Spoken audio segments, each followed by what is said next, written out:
and some sort of inner peace, and answers to big questions.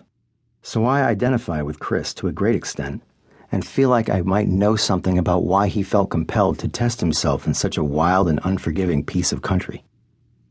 If any of the McCandless family would be willing to chat with me, I'd be extremely grateful. My letter resulted in an invitation from Chris's parents, Walt and Billy McCandless, to visit them at their home in Chesapeake Beach, Maryland. When I showed up on their doorstep a few days later, the intensity of their grief staggered me, but they graciously answered all of my many questions. The last time Walt or Billy had seen Chris or spoken to him was May 12, 1990, when they had driven down to Atlanta to attend his graduation from Emory. Following the ceremony, he mentioned that he would probably spend that summer traveling and then enroll in law school. 5 weeks later, he mailed his parents a copy of his final grades, accompanied by a note thanking them for some graduation gifts. "Not much else is happening, but it's starting to get real hot and humid down here," he wrote at the end of the missive. "Say hi to everyone for me." It was the last anyone in the McCandless family would ever hear from him.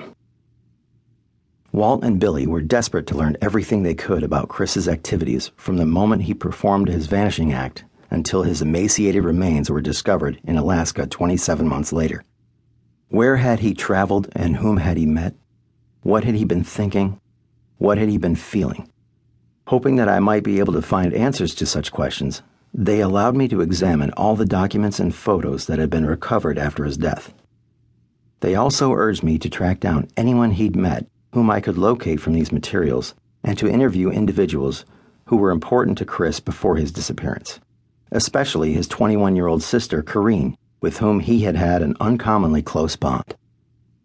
When I phoned Carine, she was wary, but she talked to me for 20 minutes or so and provided important information for the 8,400-word article about Chris titled Death of an Innocent, published as the cover story in the January 1993 issue of Outside. Although it was well received, the article left me feeling unsatisfied. In order to meet my deadline, I had to deliver it to the magazine before I had had time to investigate some tantalizing leads. Important aspects of the mystery remained hazy, including the cause of Chris's death and his reasons for so assiduously avoiding contact with his family after he departed Atlanta in the summer of 1990. I spent the next year conducting further research to fill in these and other blanks in order to write a book, which was published in 1996 as Into the Wild. By the time I began doing research for the book, it was obvious to me that Carine understood Chris better than anyone, perhaps even better than Chris had understood himself. So I phoned her again to ask if she would talk to me at greater length. Highly protective of her absent brother, she remained skeptical, but agreed to let me interview her for a couple of hours at her home near Virginia Beach. After we started to talk, Carine determined there was a lot she wanted to tell me, and the allotted 2 hours stretched into the next day. At some point, she decided she could trust me, and asked me to read some excruciatingly candid letters Chris had written to her. Letters she had never shown to anyone, not even her husband or closest friends. As I began to read them, I was filled with both sadness and admiration for Chris and Carine. The letters were sometimes harrowing, but they left little doubt about what drove him to sever all ties with his family. When I eventually got on a plane to fly home to Seattle, my head was spinning. Before Carine shared the letters with me, she asked me not to include anything from them in my book. I promised to abide by her wishes. It's not uncommon for sources to ask journalists to treat certain pieces of information as confidential or off the record, and I'd agreed to such requests on several previous occasions.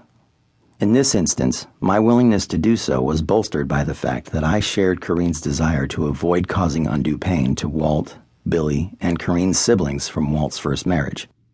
I thought, moreover, that I could convey what I'd learned from the letters obliquely, between the lines, without violating Carine's trust.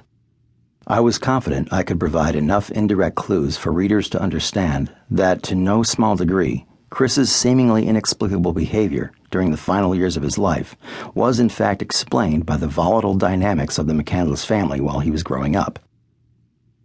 Many readers did understand this, as it turned out, but many did not. A lot of people came away from reading Into the Wild without grasping why Chris did what he did. Lacking explicit facts, they concluded that he was merely self-absorbed, unforgivably cruel to his parents,